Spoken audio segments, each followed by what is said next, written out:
Alléluia. Alléluia, Alléluia, Alléluia, Alléluia, Alléluia.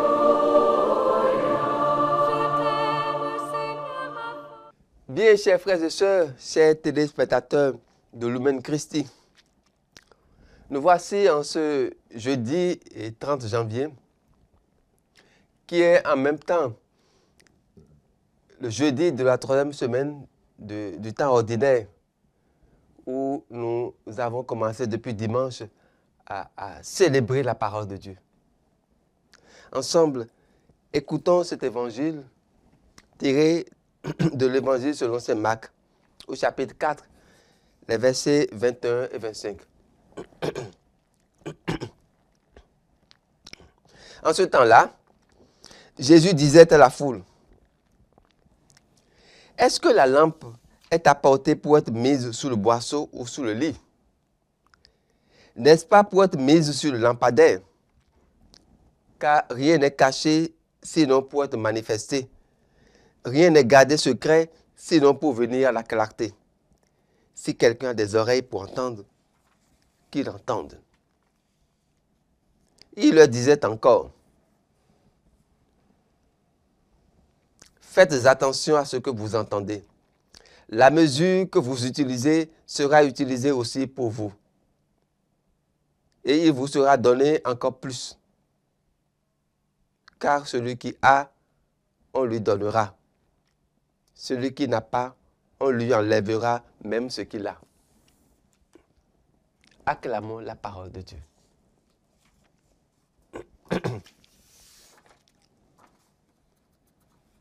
Bien, chers frères et sœurs,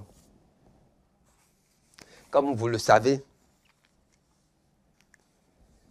c'est depuis dimanche que nous sommes entrés dans cette semaine de la parole de Dieu. Celui qui est ministre de la parole nous est présenté aujourd'hui comme une lampe qui éclaire. Cette lampe, quand elle est haut placée, c'est-à-dire quand elle ne se compromet pas dans le mal, quand elle est placée sur les hauteurs de l'amour, de la justice, de la vérité, elle éclaire tout le monde. Remarquons ensemble la subtilité du langage qui est employé ici. La lampe éclaire, mais elle n'est pas la lumière. En définitive, c'est la lumière qui éclaire.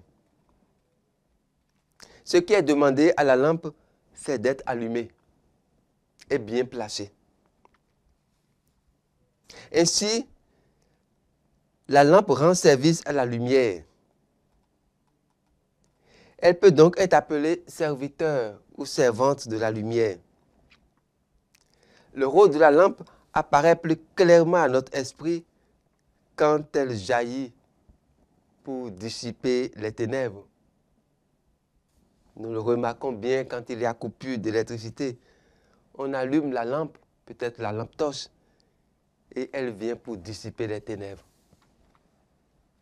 L'épître aux Hébreux qui nous est présentée aujourd'hui en première lecture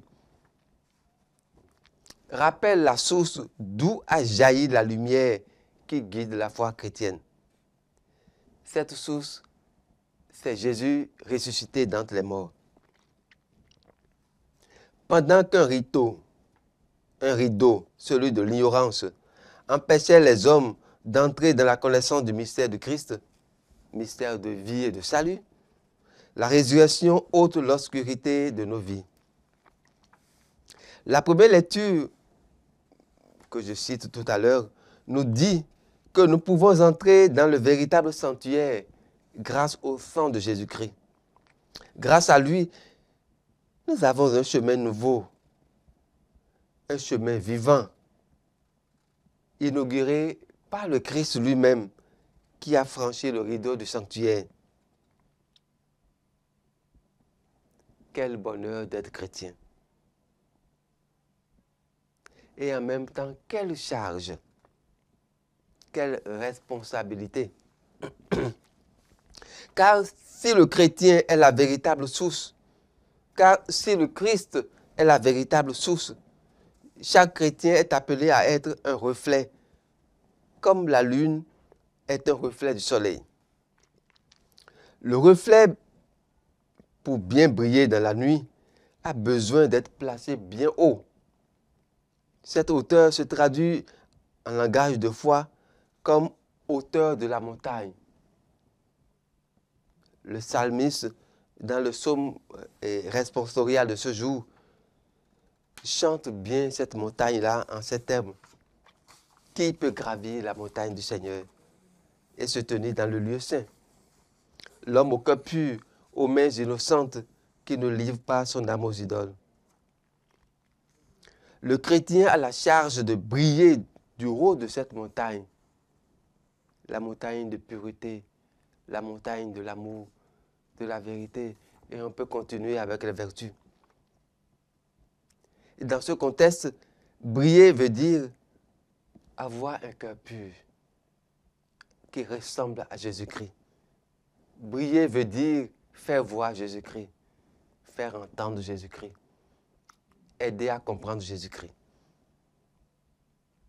Briller peut ainsi dire aussi un cœur qui ne connaît pas le mal, un cœur qui est innocent. Chers frères et sœurs, chers amis, que la grâce de Dieu nous aide à avoir un cœur innocent, à demeurer membre de ce peuple, à demeurer serviteur de la parole, comme une lampe qui éclaire.